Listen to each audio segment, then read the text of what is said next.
Hello बच्चों, कैसे हैं आप लोग। पेन नोटबुक सब साथ लेके बैठे हैं क्योंकि आज का लेक्चर बहुत इंपॉर्टेंट होने वाला है। माइकोराइजा क्या होता है, बीएससी फर्स्ट सेमेस्टर बॉटनी का एक मोस्ट इंपॉर्टेंट टॉपिक है, तो छोड़ना बिल्कुल नहीं है। जिस तरह सूरज पूरब से निकलता है उसी तरह हर साल ये टॉपिक एग्जाम पेपर में रखा हुआ मिलता है। गुरु झंबेशवर यूनिवर्सिटी मुरादाबाद वाले हो या किसी भी यूनिवर्सिटी के आप हों, इस टॉपिक को मत छोड़ना। यूनिट 3 है फिकोलॉजी और पेपर का नाम तो आपको याद है ही। चलिए फिर मैं स्टार्ट करवा देता हूँ एक मोस्ट इंपोर्टेंट टॉपिक माइकोराइजा, जो इस साल आपके एग्जाम पेपर में फंसेगा। ओके सर, लो डाल दिया हमने हेडिंग माइकोराइजा। हिंदी में डालें इंग्लिश में, जिसमें आप कह दोगे चलो मैंने इंग्लिश में डाल दिया, कोई दिक्कत नहीं है। माइकोराइजा, ठीक है, माइकोराइजा। ओके ओके, आप लोग भी डाल दो। हिंदी में लिख दूंगा, घबराओ मत, हिंदी में भी लिख दे रहा हूं भाई, क्योंकि आप लोग हिंदी मीडियम के स्टूडेंट हैं। माइकोराइजा कितना शानदार नाम है, जितना शानदार नाम है उतना शानदार इसका काम भी है। ठीक है ठीक है, तो माइकोराइजा एक मोस्ट इंपोर्टेंट टॉपिक है, इसलिए मत छोड़ना। ठीक है, छोड़ दिया, 5 मार्क्स गए, एक शॉर्ट क्वेश्चन आपका गया। अच्छा ये बताओ, ये माइकोराइजा होता क्या है। सर आप बताओगे इसके बारे में, तो आप बता रहे हो, खुद बताओ। जब बता दोगे तो हम बता देंगे, यही बात है। चलो फिर चुटकियों में समझते हैं इसको। चुटकियों में सबसे पहले एक पॉइंट पे ध्यान देना, भाई मैंने कोई पौधा लिया है, कोई पौधा इस टाइप का है ये। ठीक है, एक पौधा मैंने लिया है, ये ऊपरी पत्ते वगैरह आ गए इसके। ठीक है, ओके ओके, और ये मिट्टी की सतह आ गई जहाँ पे ये पौधा उगता है, और ये आ गई जड़ें।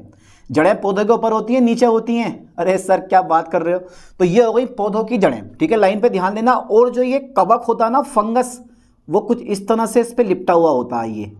ये क्या होता है बेटा, फंगस। चलिए मैं ब्लू पेन से शो करता हूँ, इसी से सारी डेफिनेशन क्लियर कर लेंगे आज। ये क्या होता है, हमारा फंगस होता है। ठीक है, फंगस मतलब कवक, कवक बोला जाता है इसको, ये इस टाइप से। ओहो सर, अब समझ में बात आई।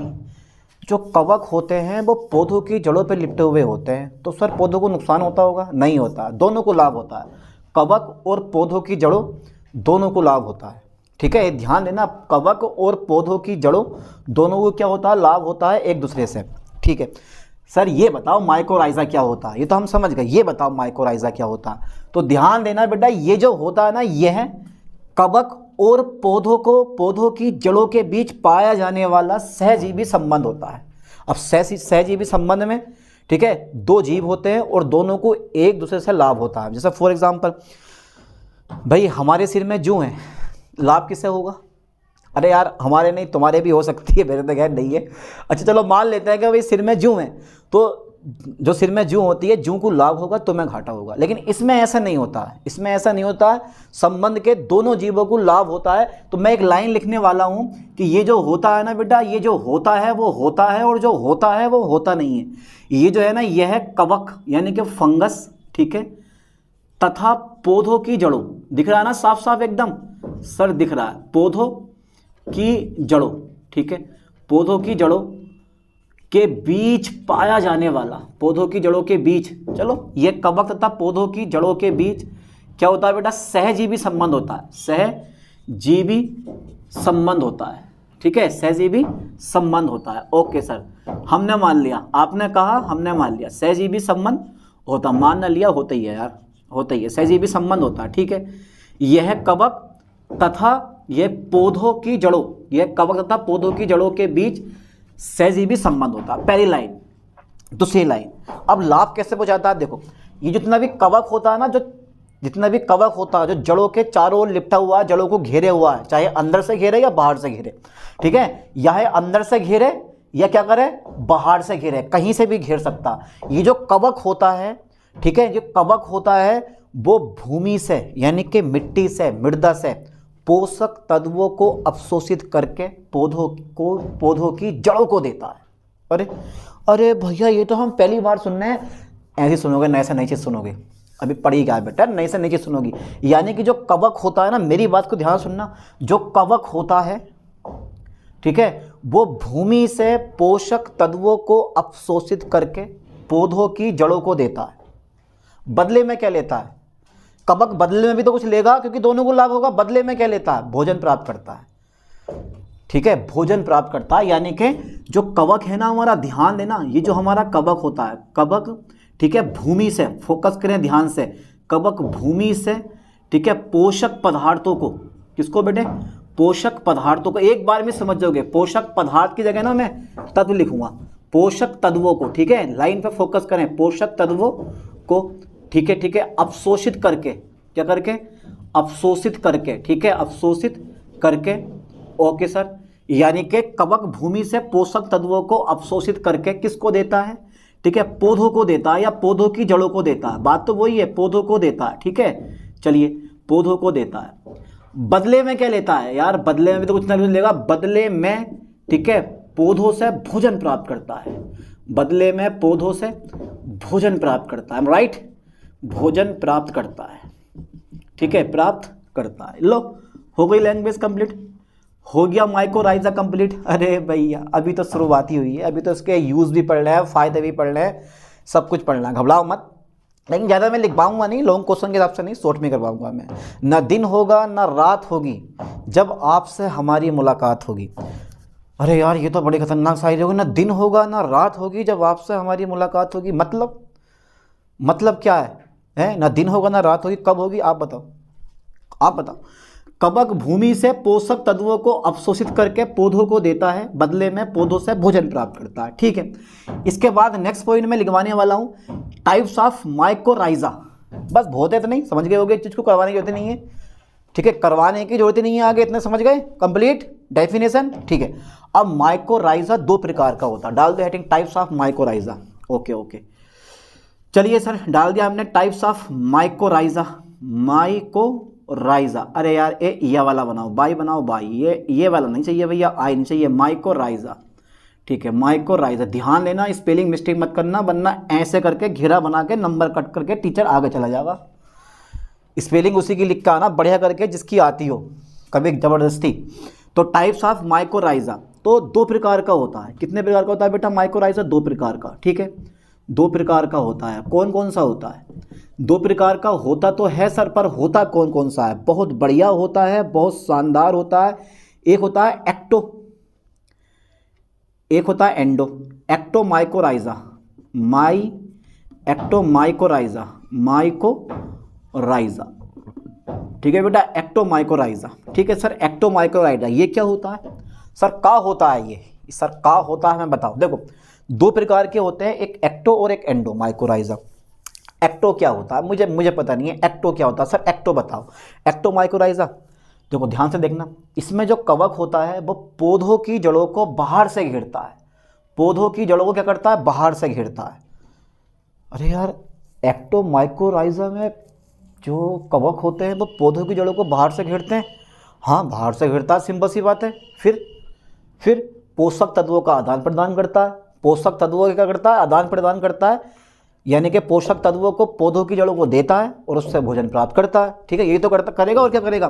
तो एक्टो माइकोराइजा जो होता है, यानी कि इसमें ठीक है, इसमें जो कवक होता है ना, कवक, इसमें कवक जो होता है वो पौधों की जड़ों को बाहर से घेरता है, ठीक है, पौधों की जड़ों को बाहर से घेरता है। इसमें कवक पौधों की जड़ों को क्या करता है बेटा? बाहर से घेरता है, ठीक है। बाहर मारूंगा तुझे। इसमें कवक पौधों की जड़ों को बाहर से घेरता है भाई, बात सही है बिल्कुल, बाहर से घेरता है, तथा पोषक तत्वों का आदान प्रदान करता है, तथा पोषक तत्वों का आदान प्रदान करता है। मतलब आयात निर्यात हैं, आदान प्रदान करता है, लेना देना करता है, ठीक है, आदान प्रदान करता है। ओके सर, इसके निम्नलिखित लाभ हैं। लाभ भी तो होंगे ना, इसके निम्नलिखित लाभ हैं, ठीक है, इसके निम्नलिखित लाभ हैं। चलिए पहला लाभ बता दो सर कौन सा है? इसके निम्नलिखित लाभ होते हैं, फायदे, नुकसान, घाटे नहीं। पहला नंबर देखो जरा, इसका ए नंबर लिखवा रहा हूँ, चलो ना, इसको आप ये करना है, ऐसा करके करना, और यहाँ पर आप बंद कर देना। सबसे पहला नंबर देखो, जितना ज़्यादा फंगस पौधों की जड़ों के बाहर होगा उतना ज़्यादा सरफेस एरिया बढ़ाएगा। यानी कि पौधों की जड़ों और भूमि के बीच या मिट्टी के बीच या मृदा के बीच, ठीक है, जो सरफेस एरिया है वो बढ़ जाता है। जब बढ़ जाता है तो खनिज पदार्थों का लेना देना भी ज़्यादा हो जाता है। समझ में आई बात इस चीज़ को? तो बहुत फ़ायदा होता है इस चीज़ का, ठीक है। यानी कि आप यहाँ पर लिख सकते हो, क्या लिख सकते हैं सर जल्दी बताओ, हम क्या लिख सकते हैं? आप यहाँ पर लिख सकते हो बहुत बढ़िया चीज़, बहुत बढ़िया क्या चीज़? देखो बेटा, यानी कि कवक यानी कि पौधों की जड़ों, ठीक है, पौधों की जड़ों, ठीक है, तथा भूमि के बीच, या हाँ चलो भूमि कर दे जाऊँ, भूमि के बीच सरफेस एरिया बढ़ जाता है। भूमि के बीच कौन सा एरिया बेटा? सरफेस एरिया, ठीक है। सरफेस एरिया क्या होता है? बढ़ जाता है, ठीक है, पहला पॉइंट। चलिए, जब सरफेस एरिया बढ़ जाएगा तो जल और खनिज लवणों का अवशोषण भी बढ़ जाता है, क्योंकि सरफेस एरिया बढ़ा दिया आपने, तो जल और खनिज लवणों का, जल तथा खनिज लवणों का, ये जल तथा खनिज लवणों का अवशोषण भी बढ़ जाता है। लवणों का क्या हो जाता है बेटा? अवशोषण भी बढ़ जाता है, ये ध्यान देना, अवशोषण बढ़ जाता है, ठीक है सर। एक पॉइंट और बता दो जिसमें टर ना आया हो, बताओ ऐसी 3 सब्जियों के नाम बताओ जिसमें टमाटर और मटर को छोड़कर ऐसी तीसरी सब्जी बताओ जिसमें टर ना आया हो, बताओ जल्दी। टमाटर और मटर को छोड़कर तीसरी सब्जी का नाम बताना, सिर्फ सब्जी का नाम जिसमें टर ना आया हो। देखते हैं आप लोग कितने इंटेलिजेंट हैं आज। चलिए, हो गया जल तथा खनिज लवणों का अवशोषण बढ़ जाता है। थर्ड नंबर जो है ना, थोड़ा सा मामला पेचीदा। अब आप कहोगे कि सर ये जो कवक होता है वो कौन कौन से जो कवक होते हैं वो सर कौन कौन से तत्वों को अवशोषित करते हैं? ये जो कवक होते हैं वो कौन कौन से तत्वों को अवशोषित करते हैं? सबसे पहले आपने सुना NPK का कट्टा, बस वो ये नाइट्रोजन, फास्फोरस, पोटेशियम और कैल्शियम तत्वों को अवशोषित करने के साथ साथ उनको एकत्रित भी करते हैं ताकि समय आने पर पौधों को प्रदान कर सके, ठीक है, समझ गए। जहां लगता है पौधे को कि यार इन चीज़ों की मेरे पास कमी होने लगी है, तो ये जो कवक होते हैं वो ये सारे के सारे पोषक पदार्थ इनके पास इकट्ठा होते हैं, दे देते हैं। जब ज़्यादा ही कम हो जाते हैं तो पौधा सुखड़ने लगता है। फिर क्या करते हो आप लोग? यूरिया डालते हो, ठीक है, और रासायनिक जितने भी केमिकल उर्वरक हैं आपके वो डाल के उसकी जो है स्ट्रेंथ यानी कि पैदावार बढ़ाते हो। यही तो होता है ना, रियलिटी बताऊं तो। चलिए, थर्ड नंबर में इसका लेता हूँ, कवक जो होता है ना, कवक वो नाइट्रोजन, ठीक है, फास्फोरस, ठीक है, और NP पोटेशियम, ठीक है, एंड कैल्शियम, ठीक है। आप चाहो तो हिंदी में लिख सकते हो, कैल्शियम तत्वों को अवशोषित करने के साथ साथ,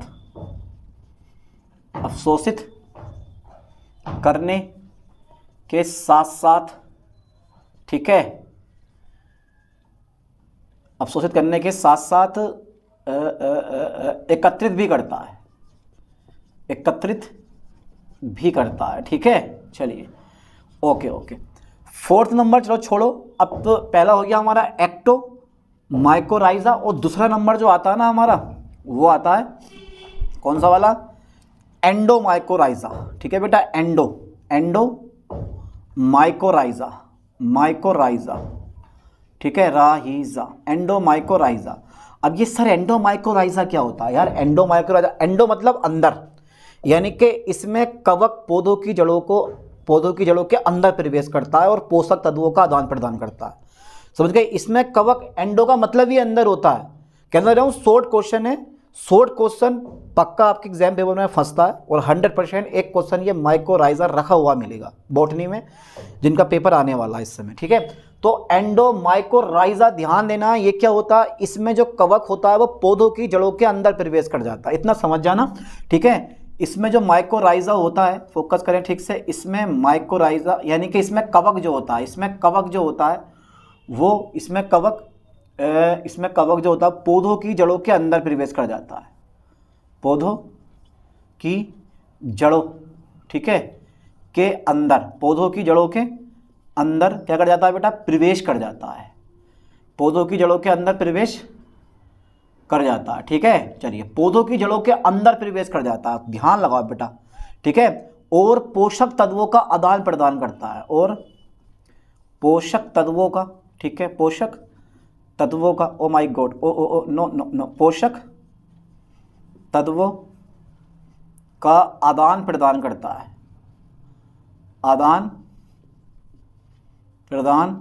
है, ठीक है। Um right? अच्छा, सबसे मुख्य एंडोमाइकोराइजा कौन सा है? सबसे मुख्य जो होता है और वो होता है VAM वेसिकुलर, ठीक है, अर्वस्कुलर और माइकोराइजा, वेसिकुलर अर्वस्कुलर माइकोराइजा, यानी कि शॉर्ट में कहते हैं इसको VAM, सबसे मुख्य माइकोराइजा होता है, ठीक है, जो जैसे गेहूं हो गया, मक्का हो गया, सोयाबीन हो गया, इन फसलों में पाया जाता है, ठीक है, लाइन पे ध्यान देना। यानी कि लिख दे रहा हूं मैं BAM मुख्य, ठीक है, एंडोमाइकोराइजा है, एंडोमाइको, अरे यार माइको में ना ये यहाँ पे बाई बनाना, ठीक है, ये एंडोमाइकोराइजा है, ठीक है, एंडोमाइकोराइजा होता है, ठीक है, होता है, जो कहाँ पाया जाता है, जो फसली पौधों जैसे गेहूं, ओके, मक्का कोमा गेहूं मक्का, ठीक है, सोयाबीन आदि में पाया जाता है, सोयाबीन आदि में पाया जाता है, ठीक है, आदि में पाया जाता है, ठीक है, ये हमारा बन गया। अच्छा एक चीज़ मैं बता रहा हूँ, VAM की फुल फॉर्म क्या हो सकती है, जल्दी बताओ। वेसिकुलर,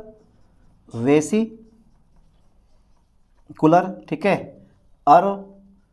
अर्वस्कुलर और M से माइकोराइजा, ठीक है, ये आ गई।